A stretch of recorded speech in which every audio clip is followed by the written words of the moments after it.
Oh, it's just coincidences, everything. A friend of mine came out here to be managing for Husqvarna chainsaws, a little bit older than me, and he used to help me when I started riding back in Sweden. And we're practicing and that sort of thing. And then he came out here, met up with a husky importer, and he wanted to bring a rider out. That ended up being me. So, and he just rang up, and in those days it was just no faxes, it was telex, and they got a telex sent to the husky factory, and someone translated it a bit wrong, and they sort of said that they rang me up and said, you want to come to Australia, but you've got to decide now, like there and then. So yeah, I come. I just decided straight on, and then went home and told my parents. Oh, that would have been a popular move, I'm sure. Oh, after all, they warmed to it. Yeah, well, you see them a fair bit now, don't you? You know, you sort of travel backwards and forwards between Sweden and Australia, where it's good. Because also there was another Aussie influence on you too. That would happen to be, I should go down here and embarrass your wife and just make her talk to the microphone. Now, what is it about the man that attracted you? Come on, you met him down there at the dealership, didn't you? What's the story with him? Tell me. She used to be a girl helping Rick Andrews' wife, and their kids were small, and the babysitter. And one day I was invited home, and she was there, and that's where it started. All right, then your rider replies later on. Well, that's pretty good, because back in 1978, Husqvarna was not what you call the most popular brand. So, okay, I guess it made sense for a Swedish rider to get on the brand.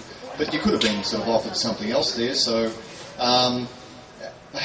what was the reaction? I mean, you would have been like a very lonely man out there on the start grid. Yeah, it was a couple more huskies, but didn't sort of really worry me, because I mean, that's all I've been riding up to my whole career virtually. In MotorAUS I was riding huskies. So. Now, you cleaned up pretty well in 1978. You won the 250, the Open Championship as well, but you just dipped out on the Mr. Motocross series. So what happened there? It looked like it was in the bag there for a while. Yeah, I think the other riders were too fast. It was a good series, and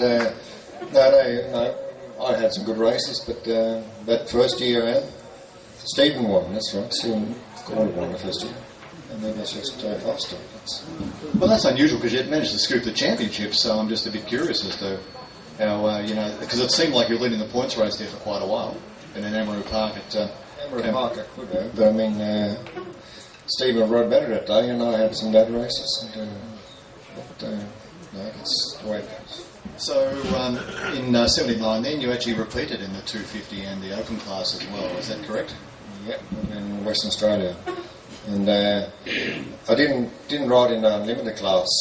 I used to ride at 250 and 500s, because my goal all the time has been to try to get into the Grand Prix, and being an Australian champion, that gave me a start in the Grand Prix. So the plan was to get back to Europe, and how did that go? Well, I spent 3 years riding the Grand Prix in Europe.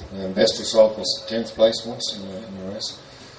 But normally I was staying around 12th, 15th. It takes a fair degree of determination and money to sort of do that. I mean, how did you possibly survive? We were lucky that, some of my sons are racing over there now, and they're finding it really hard. Like when I was riding, we got our bikes for free. Like over there now, the riders got to pay for it, and there was quite a few events in France and all over Europe, and you can pay races where you get paid to turn up, and you get prize money, and that made you be able to. Because we have stayed on the road for 6 months to a year. Just went to race from race to race, and that's really hard for young riders to do now. So we didn't have a luxurious life, but it was one of the best years we had. Happy memories, obviously. Well, that's great, Pelle. So we're glad that you can come here and join us, and you're off to Sweden, I think, next week. Is that right? Next week, yeah. My boys are riding in the first round of the Swedish Championship the week after, so they don't help them out. Well, that's pretty impressive. Good on you, Pelle. Thanks so much.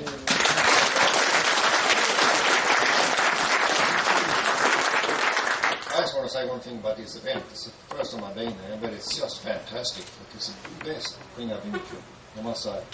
Yeah, because it's, you just try and have fun, you just ride, and you don't have to think about racing, and just enjoy it. You had a big smile on your face, John. Really good idea. Thank you. folks. That's all we need to know. So